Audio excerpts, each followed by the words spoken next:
हरे कृष्ण. 18 दिवसात भगवद्गीता शिकून घेऊयात या इस्कॉन मँगलोरच्या उपक्रमाचं अ, उपक्रमामध्ये मी आपल्या सगळ्यांचं स्वागत करते. आणि आपण आता अध्याय सुरू करूयात. 17वा अध्याय आहे आज. आता आपण शेवटाकडे जवळजवळ पोहोचतोय. उद्याचा 18वा अध्याय होईल. पण आपण आज सगळ्यात आधी मंगलाचरण म्हणूयात. ओम अज्ञानतिमिरान्धस्य ज्ञानाञ्जनशलाकया चक्षुरुन्मीलितं येन तस्मै श्रीगुरवे नमः। नमो ओम विष्णुपादाय कृष्णपृष्ठाय भूतले श्रीमती भक्ति वेदांत स्वामी इति नामिने। नमस्ते सारस्वते देवे गौरवाणी प्रचारिणे निर्विशेष शून्यवादी पाश्चात्य देश तारिणी। जय श्री कृष्ण चैतन्य प्रभु नित्यानंद श्री अद्वैत गदाधर श्रीवासादि गौर भक्त वृंद। हरे कृष्ण कृष्ण कृष्ण हरे हरे, हरे राम राम राम हरे हरे। सर्वात आधी आपण श्रीला प्रभुपादांना जिथे आहोत तिथून नमस्कार करूया. त्यांनी एवढ्या छोट्या शब्दामध्ये भगवद्गीता लिहून ठेवली आपल्यासाठी आणि त्याच्यामुळे आपण आज इतका चांगला अभ्यास करू शकतो भगवद्गीतेचा. तसंच इस्कॉन मँगलोरचे आमचे अध्यक्ष नामनिष्ठ प्रभूजी, आपण त्यांनाही जिथे आहोत तिथून नमस्कार करूयात. त्यांच्या या उपक्रमामुळे आपण ऑनलाईन भगवद्गीता शिकू शकतोय. माझ्या शिक्षिका ज्यांच्याकडून मी भगवद्गीता शिकले त्या अन्मया माताजींना मी इथून नमस्कार करते. माझ्या मराठी टीमच्या ज्या ग्रुप लीडर आहेत, कविता माताजी, मी त्यांना, पूजा माताजी, मी त्यांना नमस्कार करते. आणि आमची पूर्ण टेक्निकल टीम यांना सगळ्यांना नमस्कार करून आज आपण आपला अध्याय सुरू करूयात. आज 17वा अध्याय आहे श्रद्धात्रय विभाग योग. पण त्याआधी आपण कालचा जो 16वा अध्याय झाला त्याचा 16व्या अध्यायाचा एक साधारण आपण रिकॅप घेऊयात. तर आपण काल काय बघितलं होतं? कालच्या अध्यायाचं नाव होतं दैवासुर संपद विभाग योग. तर त्याच्यामध्ये आपण बघितलं होतं दैवी गुण आणि असुरी गुण. तर आता आपण खूप पूर्वीपासून आपण बघायला सुरुवात केली होती की दोन वेगवेगळ्या लोकांमध्ये कसं हे युद्ध होतं दोघांमध्ये या दोन गुणांमुळे. तर आपण आधी सगळ्यात आधी बघितलं होतं ते वराह अवताराचं आपण बघितलं होतं की परमेश्वर वराहाचा अवतार घेतो आणि हिरण्याक्ष, तर यांच्यामध्ये दुसऱ्या प्लॅनेटवरती युद्ध होतं. दोन वेगवेगळ्या प्लॅनेटमध्ये ते युद्ध झालेलं असतं, ग्रहांवरती म्हणजे. त्याच्यानंतर आपण बघितलं की पांडवांचं जे युद्ध होतं ते त्यांच्या फॅमिलीमध्येच झालेलं असतं. तर राम आणि रावण हे जे युद्ध होतं ते दोन देशांमध्ये युद्ध झालेलं असतं. दोन देश असतात वेगवेगळे त्याच्यामध्ये. आणि आपण नंतर बघितलं की आता आपली कलियुगामध्ये परिस्थिती आहे की हे जे दोन्ही गुण आहेत ना, म्हणजे हे दैवी गुण आणि आसुरी गुण, ते आपल्या स्वतःमध्येच आहे. तर हे जे द्वंद्व आहे ते आपल्यामध्येच सुरू आहे आता. आता आपल्याला दुसऱ्या कुठल्या राक्षसाची गरज नाहीये किंवा आता दोन शत्रू भांडतायत अशी काही गरज नाही. हे सगळं जे आहे ते आपल्या मनामध्येच आहे. आपल्या मनामध्ये दैवी गुण पण आहेत आणि आसुरी गुण पण आहेत. पण आता आपण ठरवायचंय की आपल्याला कुठे जायचंय. कारण आपल्याला शेवटी जायचंय कृष्णाकडे, आणि कृष्णाकडे जर जायचं असेल तर आपल्याला दैवी गुण पाहिजे. दैवी गुण असतील तरच आपण भक्ती करू शकतो, आणि भक्ती केल्याशिवाय आपण हे शरीर घेऊन कृष्णाकडे जाऊ शकत नाही. कारण आपण जर असुरी गुणांमध्ये राहिलो तर असुरी गुणांमध्ये आपल्या आत्म्याचा नाश होतो शेवटी, आणि आपल्याला कृष्णाकडे जाण्यासाठी शरीर हे लागतं. तर शरीरात जर नसेल तर आपण कृष्णाकडे तसंही जाऊ शकत नाही. तर आपल्याला आता हे माहिती आहे की आपण दैवी गुण आपल्याला वाढवले पाहिजेत. आपण कोणते कोणते दैवी गुण बघितले होते? तर आपण बघितलं होतं निडरता बघितली होती, आत्मसंयम बघितला होता, त्याच्यानंतर आपण दृढ संकल्प बघितला होता, आत्मसंयम, साधेपणा, स्वच्छता, सत्य, दान, पुण्य, या सगळ्या गोष्टी आपण बघितल्या होत्या त्याच्यामध्ये. की स्वच्छतेमध्ये आपलं मन स्वच्छ पाहिजे, शरीर स्वच्छ पाहिजे, आपल्या व्यवहारामध्ये स्वच्छता पाहिजे, शुद्धता पाहिजे सगळ्या गोष्टींमध्ये. निर्धारता म्हणजे आपल्याला कृष्ण जर आपल्या बरोबर आहे तर आपल्याला विश्वास पाहिजे की कृष्ण माझ्या बरोबर आहे तर मला कोणत्याही गोष्टीची भीती नाही आहे. आत्मसंयम, आपण आता जप करायचं ठरवलं तर आपण सकाळ सकाळी लवकर उठणार. एकदा जर आपण आपल्या संयमाने कामं केली पाहिजे, इंद्रिय सगळी संयमित राखली पाहिजे. तर अशा बऱ्याचशा आपण दिव्य गोष्टी याच्यामध्ये बघितल्या. अजून एक आपण काल बघितलं होतं की आसुरी स्वभाव. तर आसुरी स्वभावामध्ये काय काय गुण असतात? तर त्याच्यामध्ये आपण बघितलं होतं की त्याच्यामध्ये विश्वास नसतो, म्हणजे देवावर विश्वासच नसतो असुरी लोकांचा. नंतर आत्म्यावर विश्वास नसतो, देवावर विश्वास नसतो. जे शास्त्र असतं त्याच्यामध्ये जे आपले नियम लिहिलेले असतात, बरोबर असुरी प्रवृत्तीचा माणूस हा त्याच्या उलटच काम करणार. त्याच्यामध्ये जे दिलंय तो त्याच्याप्रमाणे काम करणारच नाही. आणि त्याचा असुरी स्वभाव असतो, तो सर्वांना त्रास देतो. नंतर त्याला अं सगळ्यांनी आपल्याला मान सन्मान दिला पाहिजे, किंवा त्यांनी एखादी गोष्ट केली तर लोकांनी त्याला खूप असं उचलून धरलं पाहिजे, त्याची खूप मोठी ऍडव्हर्टाईज झालं पाहिजे, त्याचं कौतुक केलं पाहिजे, त्याचा आदर सन्मान केला पाहिजे. या सगळ्या गोष्टी त्याच्यामध्ये असतात. अभिमान असतो, अहंकार असतो, मी श्रेष्ठ आहे. नंतर मग त्याला अज्ञान असतं, कारण या सगळ्या गोष्टींचं जर ज्ञान असेल तर माणूस बुद्धी घेतो, ज्ञान घेतो, आणि ज्ञानामुळे मग आपल्याला या गोष्टी कळतात की हे सगळं चुकीचं आहे, आपण कुणामध्ये फरक करता कामा नये. पण असुरी प्रवृत्तीच्या लोकांमध्ये तसं नसतंच, म्हणजे ते कुणाचं ऐकत नाहीत, काही क्रोध असतो, कठोर असतात. हे सगळ्या गोष्टी आपण बघितल्या होत्या. तर आता ह्या ज्या सगळ्या गोष्टी आहेत त्या आपल्यामध्ये पण असतात, ह्या दिव्य गोष्टी आणि असुरी गोष्टी. आता कलियुगामध्ये दुसऱ्या कुणाची गरज नाही, आपल्याला पण बघितलंय की दोन्ही गोष्टी आपल्याच मनात असतात. तर आपल्याला ठरवायचं असतंय, आपल्या मनामध्ये सतत दंग चालू असतं की आपण हे करायचं का हे करायचं नाही. एखादी वाईट गोष्ट असेल, आपल्याला कळत असेल की ही गोष्ट वाईट आहे, तर आपणच आपल्या मनावर जर संयम ठेवला तर आपण ती गोष्ट करत नाही. तर आपण मग त्या गोष्टीमध्ये करणार आणि आपण असुरी प्रवृत्तीकडे जातो. म्हणजे आपल्याला असुरी आणि दैवी प्रवृत्ती बघण्यासाठी आपल्याला बाहेर जायची गरज नाही, त्या दोन्ही प्रवृत्ती आपल्याकडेच असतात. आणि आपण जर चांगली संगत, हे खूप एक महत्वाची गोष्ट आहे याच्यासाठी. तर आपल्याला माहितीये की एखादा जर आंबा जर 10 आंब्यांमध्ये पेटीमध्ये असेल तर एक आंबा खराब झाला की सगळे आंबे खराब होतात. तर तसंच ही गोष्ट आहे की आपल्याला संगत ही खूप महत्वाची असते. तर चांगला संघ पाहिजे, आपण भक्तांचा संघ केला पाहिजे, चांगल्या लोकांचा, सज्जन लोकांचा, सद्गुणामध्ये असलेल्या, सत्वगुणामध्ये असलेल्या लोकांचा संबंध आपण जास्त ठेवला पाहिजे. त्याच्यानंतर आपण ह्याच्यामध्ये बघितलंय की असुरी प्रवृत्तीमध्ये आपण 2-3 गोष्टी काल बघितल्या. दक्ष प्रजापतीची गोष्ट पाहिली, शिशुपालाची गोष्ट पाहिली, त्याच्यानंतर श्रीकृष्णांनी कालिया मर्दन केलं. तर आपल्याला ह्याच्यातून कळलंय की जी लोक वाईट वागतात, जे लोकांमध्ये असुरी गुण असतो, शेवटी त्यांचा नाश होतो. परमेश्वर हा त्यांचा नाश नक्की करतो. तर त्याच्यामुळे आता आपल्याला कळलंय की काम, क्रोध आणि लोभ ही 3 द्वार जी आहेत, ही 3 गोष्टी आहेत, त्या माणसाला नरकामध्ये घेऊन जातात आणि त्याचा आत्मा नष्ट करतात.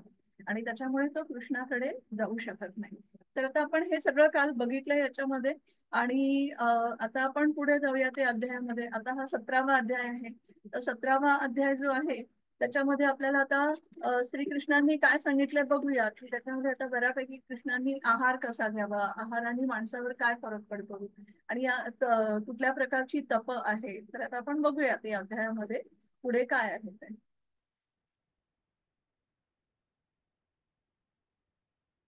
स्क्रीन क्लिअर आहे ना? मला फक्त एकदा मेसेज करा. स्क्रीन दिसतीये ना व्यवस्थित?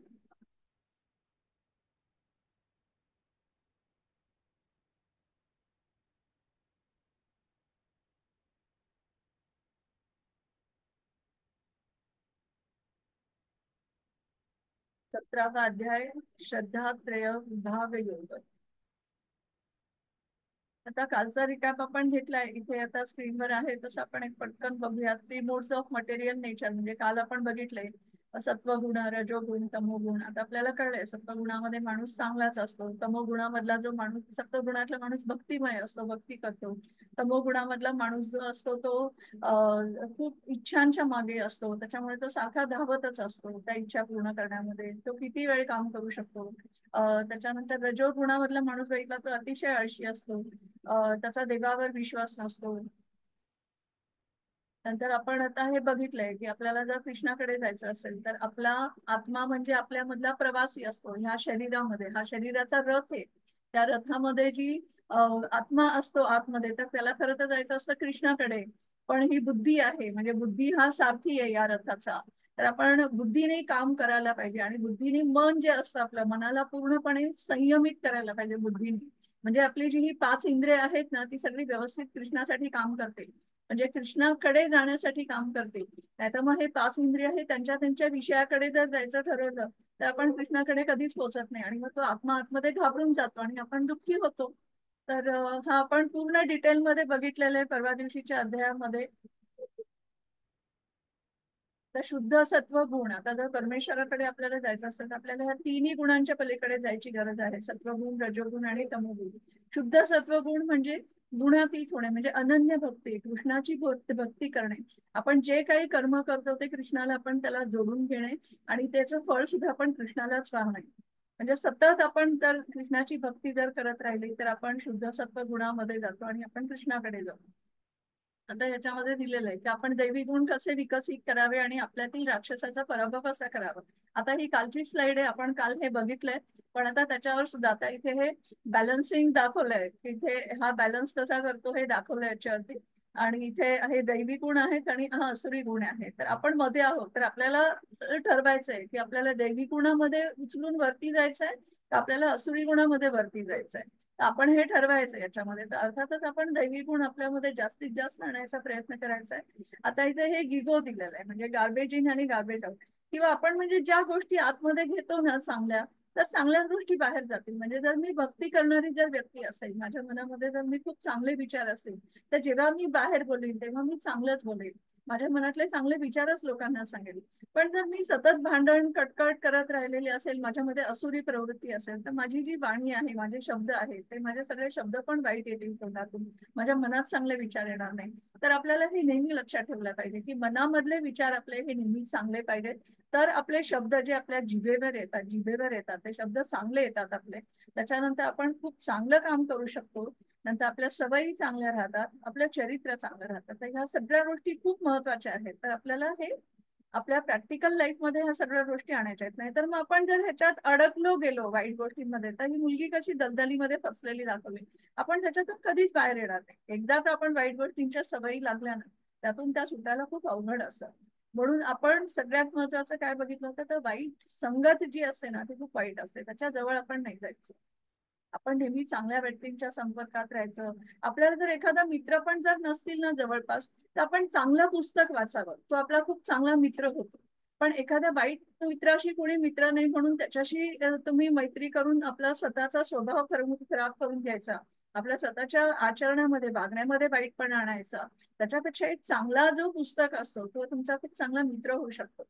आपण कृष्ण भक्तीची पुस्तकं वाचू शकतो. कृष्ण तर खूप चांगला मित्र आहेच आहे. आपल्याला माहिती आहे की कृष्णासारखा मित्र नाहीये. आपण एक पाऊल कृष्णाकडे टाकलं तर कृष्ण 10 पाऊल आपल्याकडे टाकतो. तर कृष्णाच्या गोष्टी इतक्या सुंदर आहेत की तुम्हाला गरजच पडणार नाही.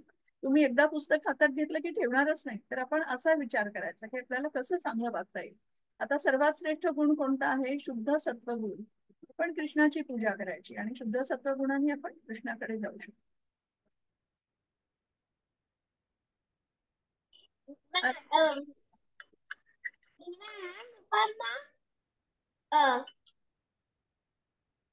सगळ्यात हे गुण तर शुद्ध सत्व गुण आहे. काय म्हणतोय अद्वैत? अद्वैत शुद्ध बोलतोय ना? सत्व गुण आहे हा, सगळ्यात. शुद्ध. सगळ्यात वरचा आहे तो शुद्ध सत्वगुण आहे. आपल्याला 3 गुणांच्या पलीकडे जायचंय. सत्वगुण, रजोगुण आणि तमोगुण. सत्वगुणामध्ये सुद्धा काय होतं, माणूस सत्वगुणामध्ये काहीतरी फळाची अपेक्षा करतो. म्हणजे मी काय म्हणेन की मी देवाची पूजा करतेय, पण मला असं खूप वाटतंय की मला त्याच्यामुळे मार्क चांगले मिळतील, हे मला माहितीये, त्याच्यामुळे मी देवाची पूजा करतेय. किंवा आता म्हणजे सकाम, आपल्या डोक्यामध्ये आपण काहीतरी फळाची अपेक्षा करतो आणि पूजा करतो, त्याच्यामुळे तर सत्वगुणामध्ये थोडंसं फळ असतं. पण जेव्हा आपण शुद्ध सत्वगुण घेतो ना, त्याच्यामुळे आपण अजिबात फळाची अपेक्षा करत नाही. आपल्याला जे काही मिळालं ते आपण कृष्णाला परत देऊन टाकतो, कृष्णाला वाहतो, ते सगळं काही कृष्णासाठी करतो. त्याच्यामुळे आपल्याला हळूहळू सत्वगुणामधून पण बाहेर जाऊन शुद्ध सत्वगुणांमध्ये जायचंय. म्हणजे सगळ्यात चांगला शुद्ध सत्वगुण आहे. कळलंय? ओके. अर्जुन उवाच ये शास्त्रविधिमुत्सृज्य यजन्ते श्रद्धयान्विताः तेषां निष्ठा तु का कृष्ण सत्वमाहो रजस्तमः. अर्जुन म्हणाला, हे कृष्ण, शास्त्र वचनांचे नियम न पाळता म्यूट करणार का? आवाज येतोय अद्वैत, म्यूट करणार जरा. हा. अर्जुन म्हणाला, हे कृष्ण, शास्त्र वचनांचे नियम न पाळता आपल्या कल्पनेनुसार पूजा करणाऱ्यांची स्थिती काय आहे? तो सत्वगुणी, रजोगुणी का तमोगुणी आहे? आता इथे पहिलाच प्रश्न अर्जुनाने विचारलाय कृष्णाला की आता एखादा माणूस काय करत असेल, पूजा करत असेल, पण तो शास्त्र नाही पाळणार. शास्त्रामध्ये काय लिहिलेलं आहे ते मला माहिती नाही, पण मला जसं वाटतं, मला जसं येतं तशी मी माझी पूजा करेन, मला काय करायचं ते मी माझं करेन. मग असं म्हणणारे लोक कशात असतात? तो सत्वगुणी असतो, रजोगुणी असतो का तमोगुणी असतो? तर बघू आता आपल्याला कृष्ण काय सांगतात ते पुढे. यजन्ते सात्विका देवान् यक्षरक्षांसि राजसाः प्रेतान् भूतगणाश्चान्ये यजन्ते तामसा जनाः. सत्वगुणी लोक देवतांची पूजा करतात, यजोगुणी यक्ष आणि राक्षसांची पूजा करतात, आणि तमोगुणी लोक भूताची पूजा करतात. तर आता इथे कृष्णाने सांगितलेलं आहे की आता जे सत्वगुणामध्ये असतात ते लोक चांगलेच असतात. आपल्याला माहितीये की ते देवाची पूजा करतात, देवावर त्यांचा विश्वास असतो, ते लोकांना मदत करतात, भक्ती करतात, मंदिरामध्ये जातात. हे सगळे गुण जे असतात ते सत्वगुणांमध्ये असतात. तर इथे आपल्याला चित्रामध्ये दिसलंय की हे सत्वगुणातले सगळे लोक आहेत ते मंदिरांमध्ये जातात. इथे शंकर महादेव दिसत आहेत, इथे मध्ये आपल्याला ब्रह्मा दिसत आहे, इथे सगळे आपल्याला हे वेगवेगळे देव देवता आहेत. तर मंदिरांमध्ये हे गेले ते पूजा करतात, हे दंडवत प्रणाम करतात, म्हणजे बापून नमस्कार करतात. तर हे सगळे सत्वगुणांमध्ये आहेत. त्याच्यानंतर आता इथे खाली आपल्याला दिसतं की हा रजोगुणामध्ये तो राजा आहे. त्याच्यामुळे आता तो यक्ष आणि राक्षस त्यांची पूजा करतो, तो तो देवावर विश्वास नाही ठेवत आहे, त्याला जे आवडतं ते करतो. म्हणजे तो याच्यामध्ये आता मला ज्या गोष्टीमुळे फायदा होतो त्या गोष्टीची मी पूजा करणार. मग तो माणूस कितीही वाईट असला तरी चालेल, की मग त्याला राक्षस म्हणतात. राक्षस म्हणजे आता ते दोन शिंग आहेत हे आहेत असा राक्षस नाही, की जी वाईट व्यक्ती जरी असेल पण मला त्याच्याकडून फायदा होतोय ना, मग मी त्याची पूजा करणार, असं जे मन असतं त्याला रजोगुणी म्हणतात.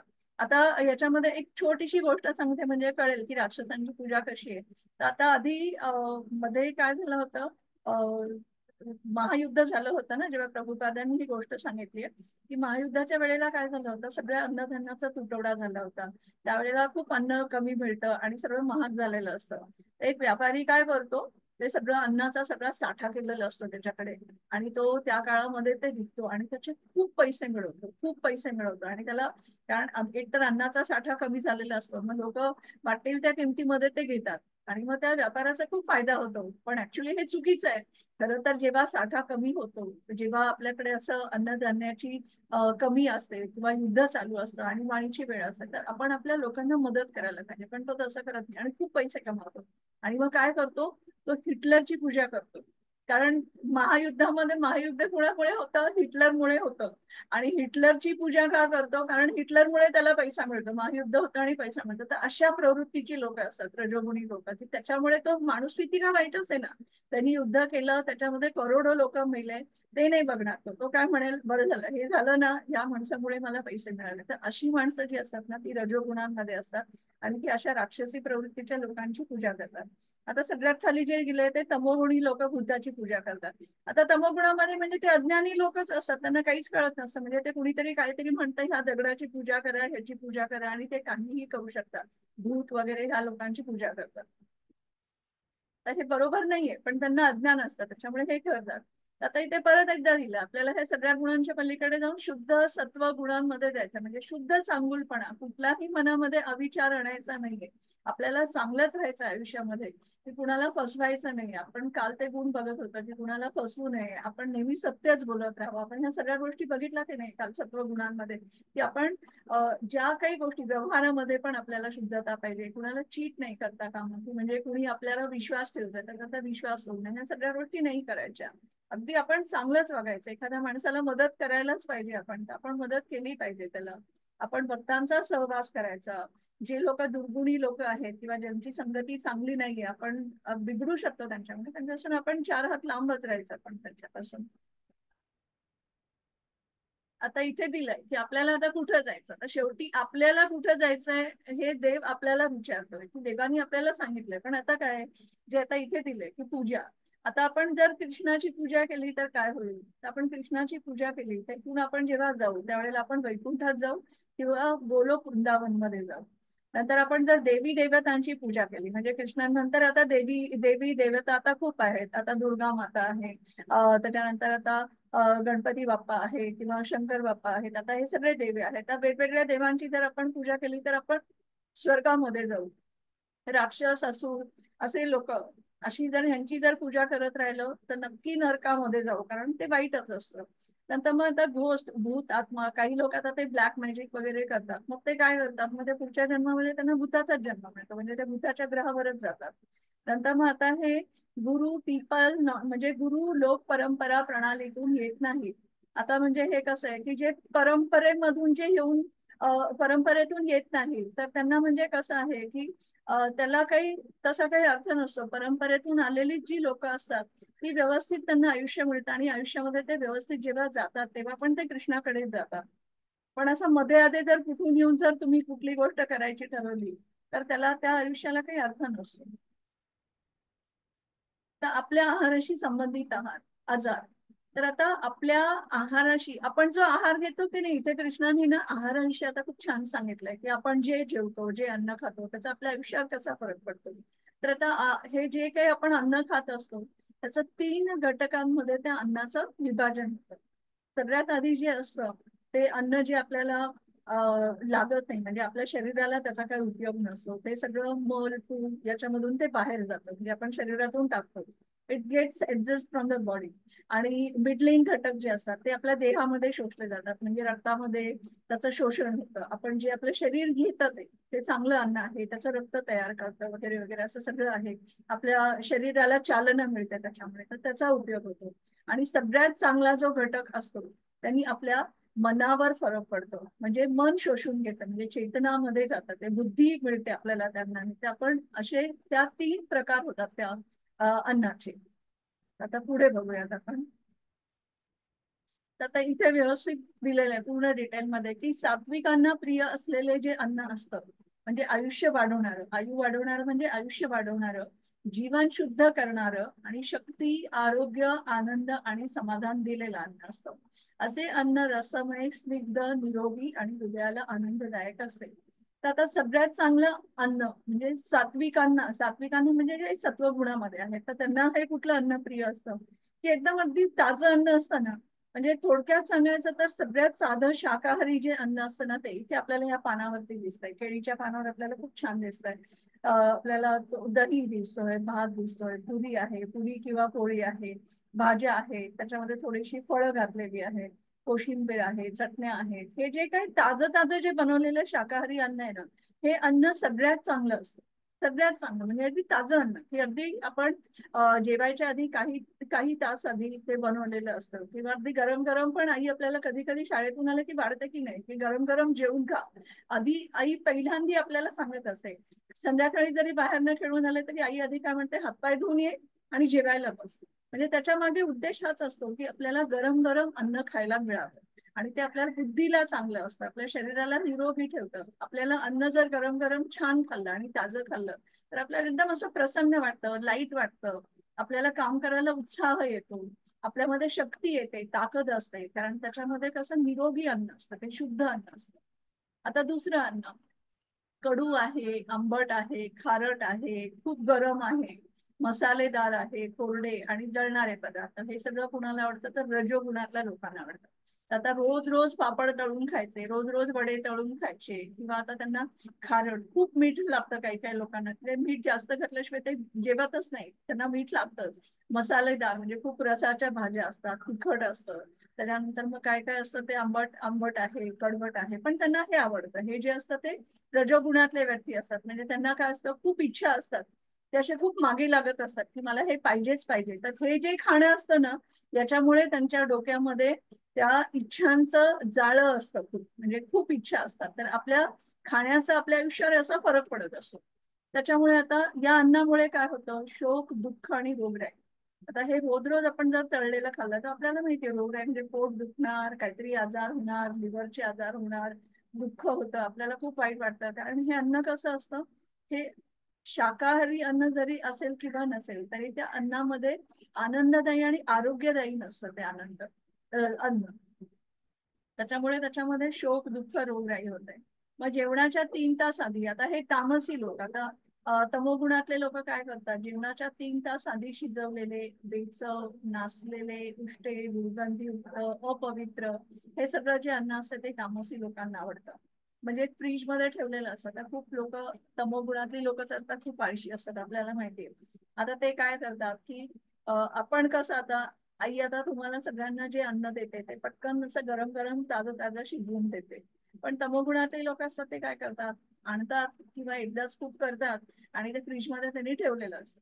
मग ते 3 दिवस आहे, 4 दिवस आहे, त्यांना त्यांना चालतं, ते काढतात, गरम करतात आणि खातात. तर एखादा दिवस एखाद्या वेळेला असं ठीक आहे की आपल्या दिवशी खूप भाजी झाली, तर एखाद्या दिवशी आपण एखादा दिवस ते पण आपण हे करू शकतो, पण शक्यतो हे असं करूच नाही. पण आपल्याला जर असं वाटलं तर. पण हे लोक काय करतात, हे रोजच लोक हे शिळं खातात. मग कुठेतरी ते पॅक फूड असतं, मग पॅक फूड कधी ते महिनाभर आधी पॅक करून ठेवलेलं असतं, मग ते आणायचं, ते फ्रीजमध्ये ठेवायचं, तर त्याच्यामधली ही जीवनसत्व असतात ती सगळी संपून गेलेली असतात. एकतर 3 तासाच्या वर जर अन्न जर शिजवल्यानंतर आपण खाल्लं ना, तर तसंही त्याच्यामध्ये जीवनसत्व संपतात, म्हणजे त्याचा काही उपयोगच नसतो. त्याच्यामध्ये आता आपण बघायचं की महिनाभर आधी ते पॅक केलेलं असतं, पॅक फूड असतं आणि ते आपण आणून खातो, तर त्याचा उपयोग आहे का? तर ते किती टेस्टी लागलं, किती काही असं, तर त्याचा उपयोग नसतो. आपल्याला त्यांनी शक्ती मिळत नाही. आपल्याला त्याच्यामुळे आपली बुद्धी तीक्ष्ण होत नाही. आपल्याला फक्त ते तात्पुरतं खूप भारी वाटतं, खूप छान आहे. आणि दुसरं नॉनव्हेज आहे. आता नॉनव्हेज तर सगळ्यात डेंजरस असतं, कारण काय आहे, त्याला शिजवायला इतका वेळ लागतो, सगळं त्याचं ते प्रोसिजर करायला, ते अन्न पचायला जड असतं, त्याच्यामुळे त्रास होतो. आणि शेवटी एखाद्या प्राण्याला आपल्यासाठी मारणं, आपल्या जिभेचे चोचले पुरवण्यासाठी एखाद्या प्राण्याला मारणं ही खूप वाईट गोष्ट आहे. त्याला पण, त्या प्राण्याला पण त्याची असतात ना, त्याची फॅमिली आहे ना, त्याचा पण एक ग्रुप असतो. आपण त्याच्यामधून त्यांना काढून त्यांना मारणार, खाणार, हे चुकीचं आहे ना.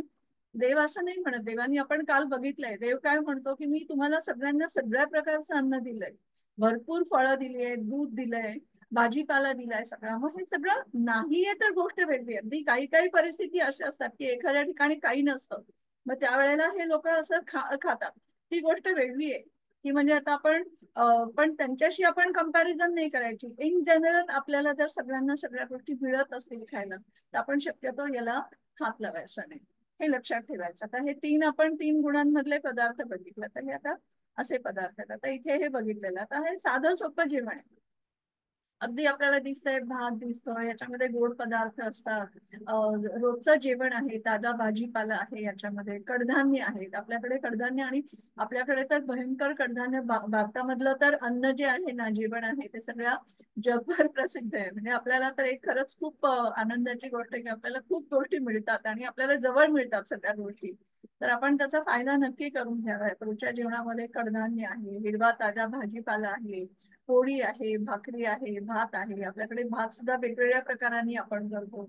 कधी खिचडी करतो, कधी फ्राईड भात करतो, आपण साधं भात वरण तूप घेतो त्याच्यावरती, गाईचं दूध असतं आपल्याकडे. तर हे सगळं सात्विक अन्न आहे आणि आपल्याला ते खाऊन आपल्याला शक्ती येते, आपल्याला परत छान भूक लागते. आपल्याला, आपण एकदा असं जड अन्न जर एकदा खाल्लं तर आपण काय म्हणतो, नाही बाबा दुपारी आता खूप माझं जड झालंय आता अन्न, आता मी काय रात्री जेवणार नाही. पण असं या अन्नानी होत नाही. आपल्याला छान वेळा पाळता येतात आणि आपल्याला जेवण पण छान होतं. आणि ह्याच्यावर तुळशी पत्र ठेवलेलं आहे. तर तुळशी पत्र हे प्रत्येक अन्न हे शुद्ध करते, कारण तुळस ही खूप शुद्ध असते. तर तुळस ही ऑक्सिजन देणारी असते. आणि दुसरं म्हणजे हे जे काही आपण अन्न बनवतो रोज, त्याचा कृष्णाला आधी ते दाखवायचं आणि त्या अन्नामधला काही एक भाग काढून घ्यायचा आणि ते अन्न आपल्या सगळ्या बाकीच्या उरलेल्या अन्नामध्ये मिक्स करायचं आणि मग खायचं, म्हणजे तो कृष्ण प्रसाद होतो. आणि त्याच्यात तुळस घातली म्हणजे त्याच्यामधल्या सगळ्या वाईट गोष्टी निघून जातात. आणि कृष्ण हा तुळशीचं पान असल्याशिवाय कुठलाही पदार्थ घेत नाही नैवेद्य म्हणून. तर आता आपण कृष्णाला प्रेमाने काय काय देऊ शकतो, तर तुळशीचं पान देतो, फुलं वाहू शकतो आपण कृष्णाला. ही पारिजातकाची फुलं आहेत, हे खूप सुंदर फुलं आहेत. हा वृक्ष खरं स्वर्गामध्ये असतो आणि कृष्ण हे पारिजातकाचं झाड आहे, ते खाली सत्यभामासाठी आणतो, त्याच्या पत्नीसाठी आणतो, असं आहे ते. म्हणजे हे स्वर्गातलं झाड आहे खरं तर. आणि त्याची गंमत अशी आहे की तो लावतो सत्यभामेच्या कंपाऊंड मध्ये आणि त्याची फुलं जातात रुक्मिणीच्या कंपाऊंड मध्ये. तर असं त्याची एक छोटीशी गोष्ट आहे. पण हे खूप छान आहे. पारिजातकाचं फुल खूप सुंदर दिसतं. त्याचा सकाळ सकाळी जर बाहेर सडा पडला ना आपल्या अंगणामध्ये, त्याचा वासही खूप छान होता आणि अक्षरशः चांदण्या पडल्यासारखं दिसतं ते. नंतर फळं आहेत, फळं कृष्णाला आवडतात. आणि जर काहीच देऊ शकत नसाल तुम्ही, तर पाण्यामध्ये थोडीशी तुळस घालून कृष्णाला ती दिली तरी सुद्धा चालते. म्हणजे आता माझ्या घरी मी लहान आहे, मला काहीच करता येत नाही, मला नैवेद्य बनवता येत नाही, तुम्ही फळ देऊ शकता, आपल्याकडे फळं असतात. नंतर कृष्णाला तुळशीचं पान देऊ शकतो, फुलं वाहू शकता. आणि काहीच नसेल तर पाणी देऊ शकता. पाण्यामध्ये तुळशीचं पान घेऊन आपण देतो. आता हे इथे तो श्लोक दिलेला आहे. पत्रं पुष्पं फलं तोयं यो मे भक्त्या प्रयच्छति तदह भक्तयुपर्वृतम् अश्नामि प्रयतात्मनः. जर एखाद्याने प्रेमाने आणि भक्तीने मला एखादे पान, फूल, फळ अथवा पाणी अर्पण केले तर मी त्याचा स्वीकार करतो. आता आपण हे चारही गोष्टी बघितल्या, पत्रम पुष्पम फलम तोयम. हे आपण कृष्णाला दिलं की कृष्ण ते आनंदाने स्वीकार करतो. पण कसं द्यायला पाहिजे? ते भक्तीने द्यायला पाहिजे. मला प्रेमाने नाही, भक्तीने द्यायला पाहिजे. फक्त माझं कर्तव्य आहे की आज मला सांगितलंय कुणीतरी की आपण रोज कृष्णाला नैवेद्य दाखवायचं. फळ दाखवले तरी चालतं. तू फळ घेतलं आणि ठेवलं देवाच्या पुढे, असं नाही चालत. आपल्याला प्रेम पाहिजे की आपण कृष्णाला नैवेद्य देतोय, कृष्ण तो खाणार आहे, आपण त्याला दाखवत आहे, त्याच्यामध्ये प्रेम पाहिजे आपल्यामध्ये. आणि आपल्याला माहिती आहे बीज प्रदाता म्हणजे जो आपला पिता आहे तो कृष्णच आहे. आपल्याला या जगामध्ये दुसरा कोणी असो नसो, कृष्ण हा आपला सखा आहे. Krishna is the best friend. त्याच्यामुळे आपण कृष्णाला जेवढं जोडता येईल तेवढं जोडायचं आणि प्रेमाने आपण त्याला द्यायचं नैवेद्य. आता इथे कृष्णासाठी भोग तयार करण्यात, आपण कृष्णाचा जेव्हा प्रसाद घरामध्ये करतो तर आता हा प्रसाद शक्यतो आई करते. पण आता तुम्ही हे सांगू शकता त्यांना की हा जेव्हा आपण प्रसाद करतो तेव्हा आपल्याला चांगल्या विचारांनी तो शिजवायचा. तर चांगल्या विचारांनी कसं करायचं? तर डोक्यामध्ये कृष्णाचा विचार येईलच असं काही हे नसतं. पण मग आता येऊ न येऊ विचार काय करायचं की एखाद्या कृष्णाचं भजन लावायचं. ज्या वेळेला आपण स्वयंपाक करतो ना त्यावेळेला मोबाईलवर छान भजन लावायचं, कीर्तन लावायचं. म्हणजे काय होतं, त्याच्यामधले चांगले विचार असतात त्या कीर्तनामधले, कृष्णाच्या भक्तीमध्ये जे चांगले शब्द असतात त्याच्यामुळे ते अन्नामध्ये उतरतात आणि आपल्याला ते खूप उपयुक्त अन्न ठरतं.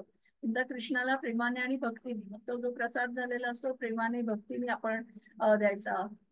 परिपूर्ण भाव पाहिजे. म्हणजे आपण जेव्हा भेट काही देतो कृष्णाला त्याच्यामध्ये आपल्या मनामध्ये तो भाव पाहिजे आणि आपण प्रेमाने त्याला द्यायला पाहिजे.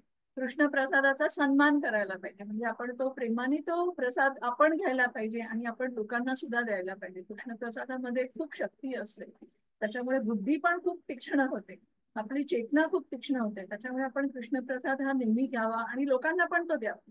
आणि कृष्ण प्रसाद घेण्याचे परिणाम आताच मी सांगितलं की कृष्ण प्रसाद दिल्याने बुद्धी अतिशय तल्लख होते, स्मरणशक्ती आपली चांगली राहते. त्याच्यामुळे आपण कृष्ण प्रसाद हा नेहमी घ्यावा आणि देव आपलं रक्षण पण करतो. आपण जर रोज प्रसाद घेतला तर आपलं खूप चांगलं रक्षण होतं, आपल्याला चांगली बुद्धी देतो देव. तुम्ही जे काही खाता तसेच तुम्ही बनता. आता हे तर आपल्याला माहिती की आपण जसं खाणार आहोत आपण तसंच बनणार आहोत. आपण जे आपल्या शरीरामध्ये घेतो तेच आपल्यामधून तसंच बाहेर सगळ्या प्रक्रिया येणार आहेत. कारण कसं आहे, आता सात्विक जर अन्न खाल्लं तर आपल्याला सात्विक माणूस त्याचा तयार होऊ शकतो. म्हणजे साधा माणूस आहे, जसं साधा अन्न खातो तसं तो साधा माणूस तयार होतो. त्याला त्याच्यामध्ये चांगले गुण उतरतात. आता जो राजसिक अन्न खातो म्हणजे आपण मगाशी बघितलं तळलेलं आहे, तिखट आहे, आंबट आहे, तर त्याचा स्वभाव चिडकाच होणार. तो रजोगुणातला माणूस आहे. आणि तामसिक आहे म्हणजे सगळे प्राणी मारून खाणारा आहे किंवा सगळं शिळं पाकं खाणार आहे, हे सगळं जर खाणारा माणूस असेल तर तो कसा असतो? तमगुणामध्येच असतो. म्हणजे तो राक्षसी प्रवृत्तीचाच असतो, कारण त्यांनी प्राणी मारून खाल्लेला असतो. त्याच्यामुळे त्याच्यामध्ये ती प्रवृत्ती येणारच, मारामारी करायची प्रवृत्ती येणारच आहे त्याच्यामध्ये. आता फळाची आकांक्षा न करणारे आपले कर्तव्य म्हणून शास्त्रविधीनुसार जो यज्ञ करतात तो सात्विक यज्ञ होय. म्हणजे आता सात्विक यज्ञ इथे कसा दिला आणि कलियुगामध्ये आपल्याला सांगितलेला आहे तो संकीर्तन यज्ञ. आता सांगते मी याचं कसं आहे, फळाची अपेक्षा नाही करायची. म्हणजे आता ही पूजा मी का करते किंवा हा यज्ञ हा होम मी का केला, तर मला आता अपेक्षा आहे की आता मला मोठा जॉब मिळू देत, माझ्या मुलाचं लग्न होऊ देत, किंवा मग मला हे पाहिजे, मला बंगला पाहिजे, माझी गाडी पाहिजे. या सगळ्या गोष्टी कुठेतरी मनामध्ये ठेवून मग आपण भक्ती करतो, कुठेतरी यज्ञ करतो, हे सगळं करतो. हे अपेक्षा जर नाही ठेवल्या तर त्याला म्हणतात सात्विक यज्ञ. कुठल्याही प्रकारची मनामध्ये अपेक्षा ठेवायची नाही.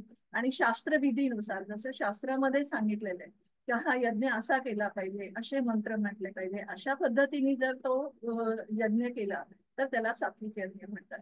पण आता कलियुगामध्ये आपल्याला हे सगळे यज्ञ आपण बघितले परवा दिवशी, हे यज्ञ, याग, दान, तप हे सगळं आपण करू शकतो का?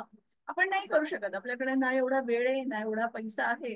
आणि जरी आपण समजा हे ठरवलं करायचं तर आता एवढे मंत्र, हे सगळे वेद हे माहिती आहेत का कुणाला? आता नाही येत आता, कारण आपली स्मरणशक्ती तेवढी नाहीच उरलेली. आपलं आयुष्यही तेवढं उरलेलं नाही आणि आपली स्मरणशक्ती नाही. म्हणून आपल्याला कलियुगामध्ये एकदम साधा संकीर्तन यज्ञ सांगितलाय, तो म्हणजे कुठला, हरिनामाचा जप.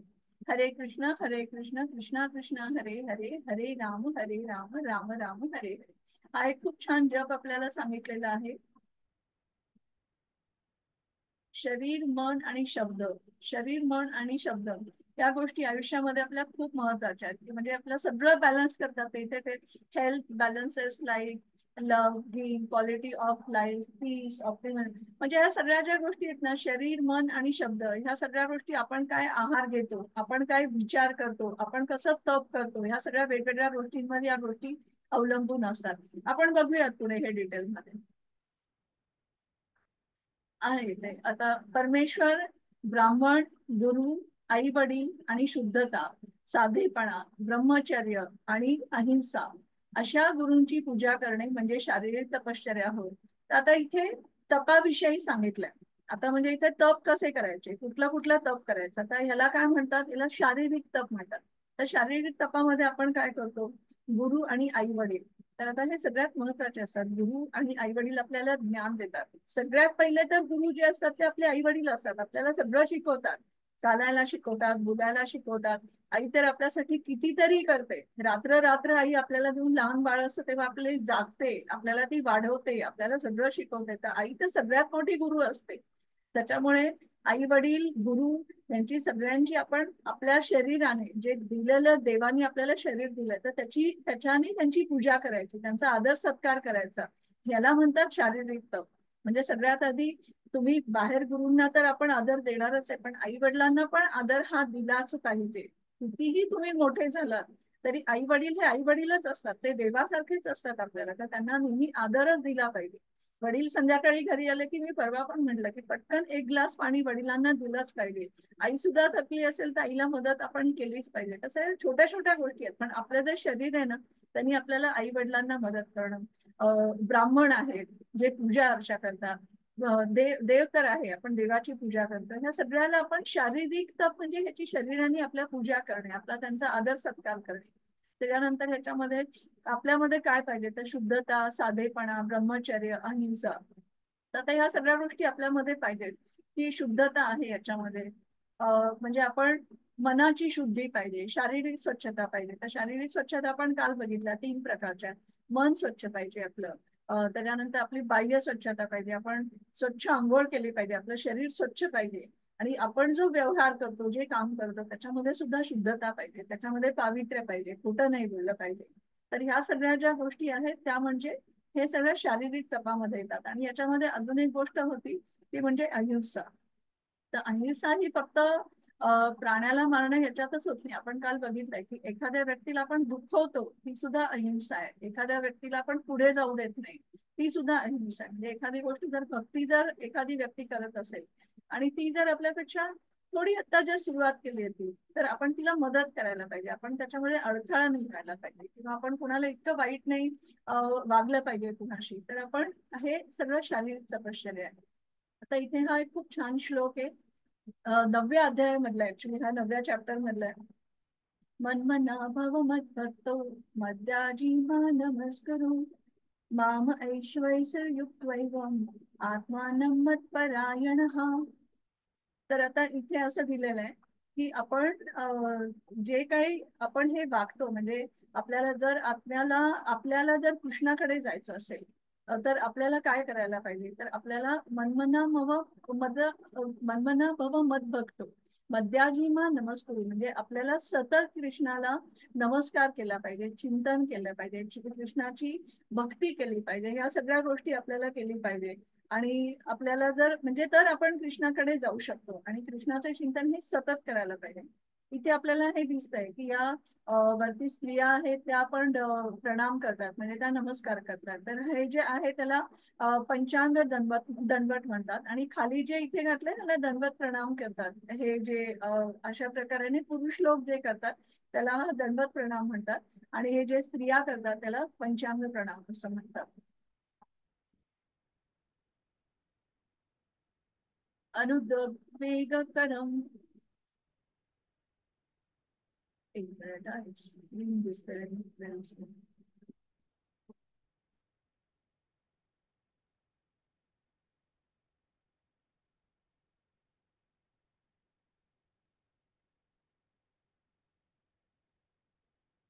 अनुद्वेगकरं वाक्यं सत्यं प्रियहितं च यत् स्वाध्यायाभ्यसनं चैव वाङ्मयं तप उच्यते.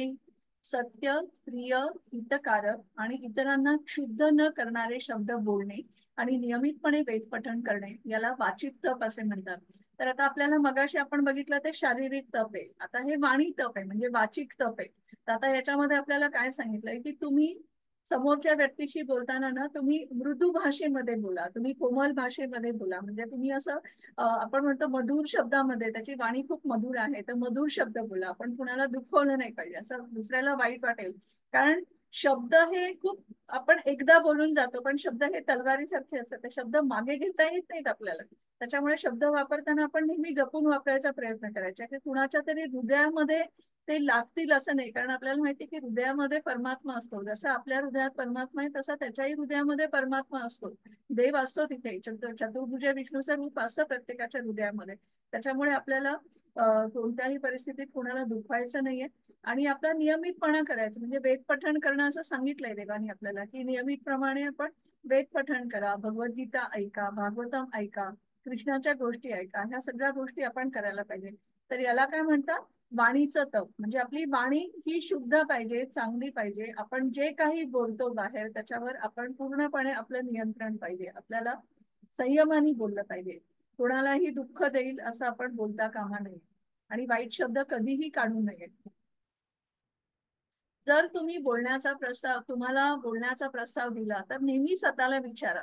आता हे तुम्हाला प्रश्न विचारलेला आहे की आपण काही बोलतो ना, चार लोकांमध्ये जाऊन काहीही बोलायचं असेल तर हे खरं आहे का. आपण जे बोलतो ते आपण मनात आधी विचारायचं की आपण खरं बोलतोय का, हे ते आवश्यक आहे का, आणि ते शब्द छान किंवा दयाळू आहेत का. म्हणजे शब्द छान आहे का, आपण चांगलं बोलतोय का, ते शब्द चांगली आहे का म्हणजे आता आपल्याला सवय असते, आपण बाहेर गेलो ना, गॉसिपिंग इज व्हेरी बॅड. म्हणजे कुठल्याही व्यक्तीला कुठल्याही व्यक्तीविषयी वाईट बोलणं किंवा कुणाचं तरी काहीतरी झालं बोलणं किंवा निरर्थक कुठलं तरी बोलणं, हे जे बोलणं आहे ना त्याच्यामुळे फक्त वेळ वाया जातो, बाकी काहीही होत नाही, त्याच्यामधून काही निष्पन्न होत नाही. तर आपणच आपल्याला प्रश्न विचारला पाहिजे की जे काय आपण चार लोकांमध्ये बोलतोय ते केवळ फक्त स्वतः समोरच्या माणसांना आनंद मिळेल आणि आपण मनोरंजन करतो म्हणून काहीतरी बोलतोय, खोटं बोलतोय, वेळ मारून नेतो असं करतो का. नाही. तर आपण खरं बोलायला पाहिजे आणि जेवढं जरुरी आहे तेवढंच बोला. जेवढं तुम्हाला माहिती आहे ते खरं आहे, सत्य आहे, तेवढंच सांगा तुम्ही. त्याच्या पलीकडे तुम्ही बोलू नका आणि आपले शब्द पण चांगले वापरायला पाहिजे. कधीही आपल्या तोंडातून वाईट शब्द बाहेर काढायचे नाहीत. आपल्या हृदयामध्ये जो परमेश्वर असतो तो आपल्याला 24 तास बघत असतो. त्याच्यामुळे आपण नेहमी लक्षात ठेवायचं की आपण वाईट नाही बोलायचं कधी. आता इथे प्रल्हाद महाराजांचं आपण बघितलं तर ही स्टोरी घेतली होती आपण परवा दिवशी. पाहिजे असेल तर मी फक्त थोडक्यात सांगते तुम्हाला की प्रल्हाद महाराजांचं आपण बघितलं की इथे जर असुरी प्रवृत्तीने त्यांचे वडील जर वागत होते तर शेवटी त्यांना देवानी मदत केलेली आहे. बरोबर ना याच्यामध्ये की प्रल्हाद महाराज तर म्हणजे आईच्या पोटात होते तेव्हापासून त्यांनी ते नारायण नारायण ऐकलेला होता जप करताना, आणि त्याच्यामुळे ते जसे मोठे होत गेले तसतसे ते नारायणाचा जप करायचे. आणि त्यांचे वडील होते हिरण्यकश्यप, ते राक्षस होते आणि मग त्याच्यामुळे त्यांना ते आवडत नव्हतं. आणि मग त्यांनी वेगवेगळ्या प्रकाराने प्रल्हाद महाराजांना प्रयत्न केला समजायचा की तुम्ही देवाचं नाव घेऊ नकोस, मीच तुझा देव आहे, नारायण नारायण म्हणू नकोस. पण प्रल्हाद महाराजांनी ते ऐकलं नाही आणि त्यांनी जप करायचा कंटिन्यू केला. आणि आपण हे खूप ठिकाणी बघितलंय की जे लोक अनन्य भक्ती करतात ते लोक भक्ती करतातच. कृष्णाची भक्ती हे कुठल्याही गोष्टीमुळे काही थांबवत नाही, कितीही त्रास झाला तरी.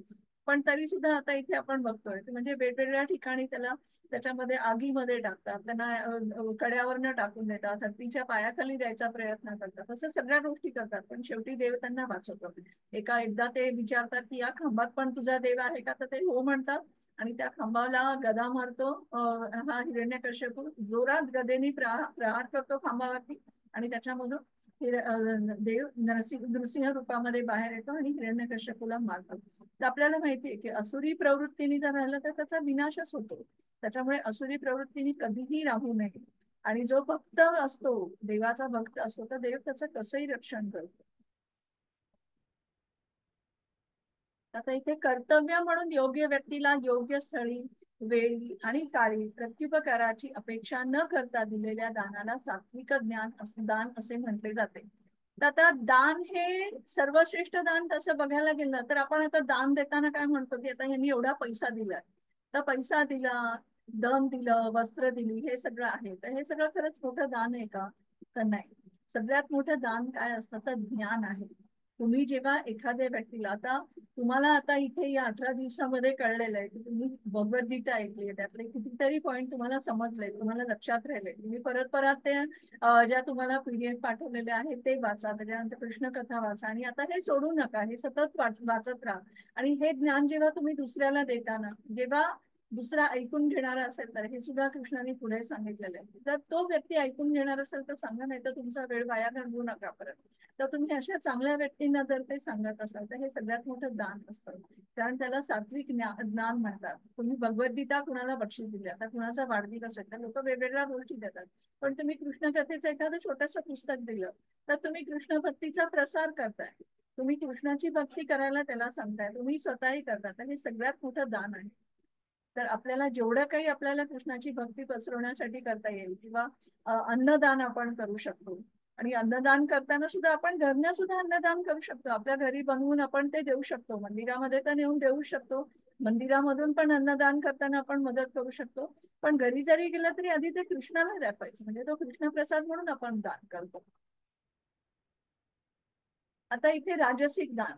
तर आता राजसिक दान काय असतं, आता आपल्याकडे आहे, परंतु जे दान प्रत्युपकाराची अपेक्षा ठेवून, फळाची आशा ठेवून किंवा संकुचित वृत्तीने दिले जाते, त्या दानाला राजसिक दान असे म्हटले जाते. आता आपण हे बघतो, हा तर अतिशय वाईट प्रकार आहे. म्हणजे हे कसं झालंय की एखादा गरीब आहे, त्याला खूप गरज आहे तुमच्या मदतीची, तर तुम्ही काय करता, ठीक आहे, तुम्ही त्याला भाजीपाला दिला. आता इथे चित्रामध्ये दाखवलंय की ती दोन लहान मुलं आहेत आणि बिचारे गरीब गरीब आहेत ते दोघं, नवरा बायको. आता याच्याकडे भाजीच्या पिशव्या दाखवल्या, तर त्यांना भाजी देतोय, चांगली गोष्ट आहे, तर त्यांना भाजी देतोय, पण तो काय करतोय, मोबाईल मध्ये तो त्यांचा सेल्फी घेतोय, म्हणजे मी त्या व्यक्तींना भाजी देतोय. मग आता तो काय करणार, हे अपलोड करणार सोशल मीडियावर, त्याच्यावर लाईक्स मिळवणार, मग लोक त्याला घेणार, oh you are so great, so nice, तू किती नोबल प्रवृत्तीचा माणूस आहे, खूप छान, खूप भारी, असं लोक त्याच्यावर कमेंट करणार.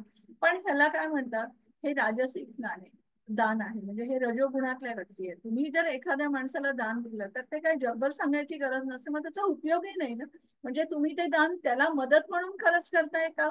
नाही, त्याला मदत म्हणून तुम्ही थोडे टक्के करत असाल, पण मोस्ट ऑफ द आपण काय करतोय तसं, तर आपल्याला ते लोकांना सांगायचं, लोकांनी आपलं कौतुक करावं. आपण म्हणतो ना, रजोगुणातल्या माणसाला माझं खूप कौतुक करावं असं वाटतं, ते तसं येते की आपली प्रसिद्धीसाठी तो काहीही करू शकतो आणि म्हणून तो ते दान देतो. तर हे चुकीची गोष्ट आहे. तर आपण दान दिलेलं असेल तर आपल्याला, आपण आपल्या समाधानासाठी दिलं पाहिजे, आपल्याला ते लोकांना दाखवायसाठी दिलं ही गोष्ट चुकीची. आता इथे तामसिक ज्ञान, तामसिक दान तर अजूनच भयंकर आहे. अयोग्य स्थळी, अकाली, अपात्र व्यक्तींना आणि अनादाराने तसंच अवहेलनापूर्वक दिल्या जाणाऱ्या दानाला तामसिक दान म्हटले जाते. तर आता इथे तामसिक दान इतकं त्यांनी व्यवस्थित सांगितलंय की इथे आपल्याला दिसतोय की तो तिथे लिहितोय हेल्प, आणि तिथे लिहिलंय I need money for Beed. आता तुम्ही बघा की म्हणजे आपल्याला काय सांगतात की चारही आपले जे प्रिन्सिपल आहेत, जे आपल्याला चार गोष्टी सांगितल्या आहेत की शास्त्राप्रमाणे की या गोष्टी नाही करायच्या, त्याच्यामध्ये सांगितलं की व्यसन हे नाही करायचं, व्यसन हे सगळ्यात वाईट असतं. आणि इथे त्यांनी काय बोर्ड लावलाय, help I need money for bill, म्हणजे मला व्यसन करायसाठी मला पैसे पाहिजे, आणि हा मुलगा त्याला पैसे देतोय. सो हे खूप चुकीची गोष्ट आहे, म्हणजे तुम्ही शास्त्राच्या विरुद्ध जाताय. आणि हेच आपल्याला तमोगुणातल्या लोकांविषयी सांगितलंय की ते लोक शास्त्राच्या विरुद्धच जातात. शास्त्रामध्ये लिहिलेले जर असेल तर अहिंसा करू नये, तर ते अहिंसा करणार. शास्त्रामध्ये लिहिलेले आहे की तुम्ही असं हे जुगार वगैरे खेळू नका, ते जुगार खेळणारच, म्हणजे अशा ज्या वाईट गोष्टी आहेत ते लोक करणारच, यालाच तमोगुणी माणूस म्हणतात. पण हे खूप चुकीचं आहे. जर अयोग्य वेळी अयोग्य व्यक्तीला, म्हणजे आता आपण अजून एक गोष्ट आहे की आता हे लोक तर असे आहेत, पण आपण पण असं जनरली कुणाला कुणी मदत मागितली आणि दिलं असं नाही करायचं. की आपण मोस्टली बघतो की आपण कार वगैरे कुठे पार्क केली असेल तर शक्यतो ती माणसं जी असतात ती आपली कार पार्किंग बाहेर काढतो, त्यावेळेला लगेच सांगतात अशी गाडी घ्या, अशी गाडी घ्या, आणि मग नंतर ते पैसे मागतात आपल्याकडून. किंवा जनरली जरी एखादा माणूस आपल्याला भेटला किंवा जर रस्त्यावरचे कुणी असेल त्यांनी आपल्याला पैसे मागितले तर हे पैसे नाही द्यायला पाहिजे. त्याला काय सांगितलं पाहिजे की तुला गरज आहे ना, तर तू इस्कॉनची मंदिरं सगळीकडे आहेत, तर तू मंदिरामध्ये जा आणि तिथे कृष्ण प्रसाद घे. तो प्रसादच त्याला पाहिजे. तू तिथे प्रसाद घे, तुझी भूक ही सगळ्यात महत्वाची आहे. तू काय करणार आहे, पैसे घेणार आणि ते काय म्हणतात, काही जेवलो नाही मी कालपासून, मला 10 रुपये द्या, मी एक वडापाव खातो, किंवा असं असं काहीतरी म्हणतात. मग आपण त्याला सांगायचं तिथे इस्कॉनचं मंदिर आहे, तिथे जा आणि तिथे कृष्णप्रसाद फ्री मिळतो, तू तिथे जाऊन पोटभर खाऊन येतो, असं सांगा. कारण ते पैसे जर तुम्ही दिले तर हे जरुरी नाही की तो पैशाचा तो चांगलंच अन्न घेईल, तो त्याची दारू पण पिऊ शकतो. मग ते पाप पण परत तुम्हालाच लागतं. म्हणून आपण असं जनरली कुठल्याही माणसाने तुम्हाला पैसे मागितले आणि तुम्हाला जर त्याची बॅकग्राऊंड माहीत नसेल तर तुम्ही त्याला पैसे देऊ नका. त्यापेक्षा मंदिरामध्ये दान धर्म करा. तुम्हाला वाटतंय ना, तुम्ही आता वर्षभर तुम्ही पैसे साठवले, तुम्ही पिगी बँकमध्ये तुमचे पैसे साठवले, तर त्याच्यामधून तुम्ही ते मंदिराला पैसे द्या, किंवा त्याच्यामधून कृष्णाच्या पुस्तकं विकत घ्या, ते मग तुम्ही दुसऱ्यांना भेटी म्हणून द्या. असं हे खूप चांगलं दान करा तुम्ही. पण पैसे असं कोणाला देणं ही गोष्ट चुकीची आहे, कधीच देऊ नयेत ते अशी. तर आता इथे आपल्याला त्यांनी सांगितलेलं आहे की अन्न वस्त्र निवारा हे सगळं तुमचं आहे का, म्हणजे आता खरं दान त्याच्यामध्ये आहे का. तर आता आपण बोललो ऑलरेडी याच्यावरती की अन्न वस्त्र निवारा ह्यापेक्षा सगळ्यात मोठं ज्ञान आहे ते बुद्धी आहे. दान आपण जे देतो ते बुद्धीचं दान आहे, ते आपण समोरच्या माणसाला आपण कृष्ण भक्तीविषयी सांगतो, त्याला कृष्ण भक्ती करायला सांगतो. आपण त्याला, एखादा जर मित्र असेल तुम्ही त्याला मंदिरात घेऊन जा कधीतरी तुमच्या बरोबर, त्याला महत्व सांगा की कृष्णाची भक्ती केली की आपल्याला खूप चांगलं वाटतं, आपण शुद्ध मन होतं, आपल्याला किती छान वाटतंय, हे सगळं तुम्ही सांगा त्याला. हे करणं सुद्धा म्हणजे मोठं दान आहे हे. आता इथे तुळशी महाराणीचं महत्व सांगितलंय. आता तुळशीचं मगाचीच मी म्हटलं की आपण तुळस जी नैवेद्यावर जर ठेवली नाही तर कृष्ण त्याचं ते अन्न ग्रहण करत नाही, कृष्ण तो नैवेद्य घेत नाही. कारण तुळस ही सगळ्यात शुद्ध आहे आणि त्याशिवाय प्रसाद कृष्ण घेत नाही. त्याच्यामुळे एक अशी गोष्ट आहे की द्वारकेमध्ये जेव्हा कृष्ण राहत असतात ना, तर द्वारका तर सोन्याची द्वारका आहे. म्हणजे तिथे भयंकर भरपूर सोनं असतं. एकदा कृष्ण महाराजांची तुला करतात. आता तुला तुम्हाला माहितीये की तराजूमध्ये एका ठिकाणी एका माणसाला बसवतात आणि दुसऱ्या ठिकाणी त्याच्या वजना इतकं कुठलीही गोष्ट दान करतात. म्हणजे ते तिथे त्या दुसऱ्या तराजूच्या पारड्यामध्ये ठेवतात आणि ते जेव्हा बरोबर वर जातं त्या माणसाचं पारडं, मग इकडचं जे काही सगळं वस्तू ठेवलेल्या असतात ते मग सगळं दान करून टाकतो आपण, असं म्हणून ते तुला करतात त्या माणसाची. तसं बरेच वेळेला इस्कॉन मध्ये पण होते इथे बरेच वेळेला. तर मग त्या गोष्टीचा तो माणसाच्या वाढदिवसाला करतात किंवा कुठला स्पेशल दिवस असेल तर त्याला करतात आणि मग ते दान करतात. तर आता हे जी गोष्ट आहे ना, तर कृष्ण एकदा असंच कृष्णाची तुला करतात आणि मग कृष्णाच्या वजनाबरोबर दुसऱ्या पारड्यामध्ये सोनं घालायला सुरुवात करतात. तर 1 किलो घातलं, 2 किलो घातलं, इतकं सोनं घातलं तरी ते पारडं काही खाली जात नव्हतं. मग शेवटी नारद मुनी येतात आणि एक तुळशीचं पान ठेवतात आणि ते पारडं खाली जातं. तर तुळशीचं इतकं महत्व आहे, तुळस इतकी शुद्ध आहे, इतकी पवित्र आहे आणि कृष्णाला ती प्रिय आहे सगळ्यात मोठं. त्याच्यामुळे तुळस आपण प्रत्येक गोष्टीमध्ये वापरायची. आपल्या घराच्या इथे सुद्धा तुळस ही कंपल्सरी लावलेली पाहिजे, कारण तुळशीमधून आपल्याला ऑक्सिजन पण मिळतो. तुळस त्याच्यासाठी सुद्धा चांगली असते, शुद्ध आहे ती. त्याच्यामुळे आपल्या घरामध्ये कुठल्याही परिस्थितीत तुळस ही लावलीच पाहिजे छोट्या कुंडीमध्ये, म्हणजे त्याला नमस्कार पण करता येतो, कृष्ण बाप्पाला पण ती खूप प्रिय आहे आणि प्लस आपल्याला ऑक्सिजन मिळून आपल्या घरामध्ये पण शुद्धता येते, ऑक्सिजन मिळतो आपल्याला. तर आता इथे आपला हा अध्याय संपलाय. तर हरे कृष्ण कृष्ण कृष्ण हरे हरे, हरे राम राम राम हरे हरे. मी रेकॉर्डिंग बंद करते, मग आपले काही क्वेश्चन्स असतील तर आपण घेऊयात त्याच्यावरती. आणि सगळ्यात त्याच्यामध्ये रेकॉर्डिंग बंद करायच्या आधी मी हा श्लोक म्हणते आणि मग रेकॉर्डिंग बंद करते. वांछा कल्पतरुभ्यश्च कृपा सिंधुभ्य एव च पतितानां पावनेभ्यो वैष्णवेभ्यो नमो नमः. हरे कृष्ण.